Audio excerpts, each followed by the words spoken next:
বিএনপির ভারপ্রাপ্ত চেয়ারম্যান তারেক রহমান দেশে ফিরলে আদালতে আত্মসমর্পণ করে তাকে কারাগারে ঢুকতে হবে বলে জানিয়েছেন attorney general M Amin Uddin. বলেন, ২১ আগস্ট গ্রেনেড হামলা মামলায় তারেক রহমানের অভিযোগ প্রমাণিত। হাওয়া ভবন থেকে তার নির্দেশে এই ঘটনার সূত্রপাত হয়, যা সাক্ষীদের জবানবন্দিতে এসেছে। বিস্তারিত শামীমা আক্তারের রিপোর্টে।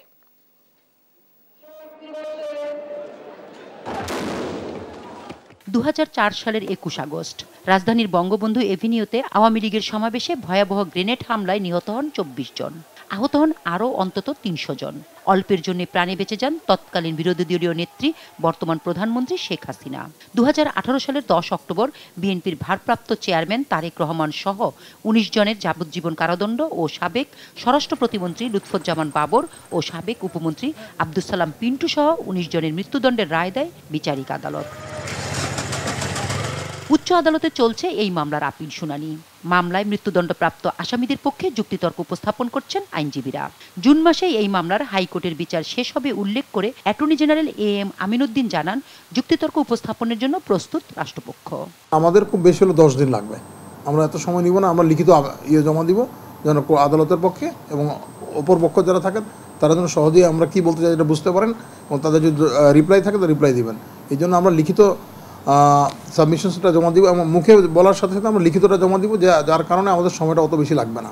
Attorney general M Amin Uddin আরও জানান, বিএনপির ভারপ্রাপ্ত চেয়ারম্যান তারেক রহমান এই মামলার অন্যতম আসামি, যার বিরুদ্ধে সব অপরাধ প্রমাণিত। তবে পলাতক আসামি হয় আপিলে তার বিষয়টি বিবেচিত হবে না। দেশে ফিরলেই প্রথমে তাকে কারাগারে যেতে হবে, এরপর মুখোমুখি হতে হবে বিচারের। যদি কোনোদিন আসেন, সে তো আপনি আসতে পারবে না। তাকে আসতে হলে তো প্রথম সারেন্ডার করতে হবে, তাকে জেলে ঢুকতে হবে, এমনি তো আর হবে না। অতএব সে আগে জেলে ঢুকলে তারপর যদি সে আসে তখন দেখা যাবে, কিন্তু এর আগে তার কোনো সুযোগই নেই। এবং এই মামলায় তার বিরুদ্ধে যে অভিযোগ এটা প্রমাণিত, কারণ তার ওইখানে হাওয়াবনে এগুলো সব হয়েছে, কনস্পিরেসিগুলো হয়েছে, সব ধরনের ষড়যন্ত্র হাওয়াবনে হয়েছে। ওইখান থেকে উনি আদেশ দিয়েছেন, সেইখান থেকে তারেক রহমান বলছে যে এইটা করেন ওইটা করেন, কার মাধ্যমে কি মানে কারে কারে ইনস্ট্রাকশন দিচ্ছে এগুলো বলছে। তারও ফাঁসি হওয়া হচ্ছিল অন্যদের মতো। হাইকোর্টের রায়ের পর এই মামলার শুনানি হবে আপিল বিভাগে।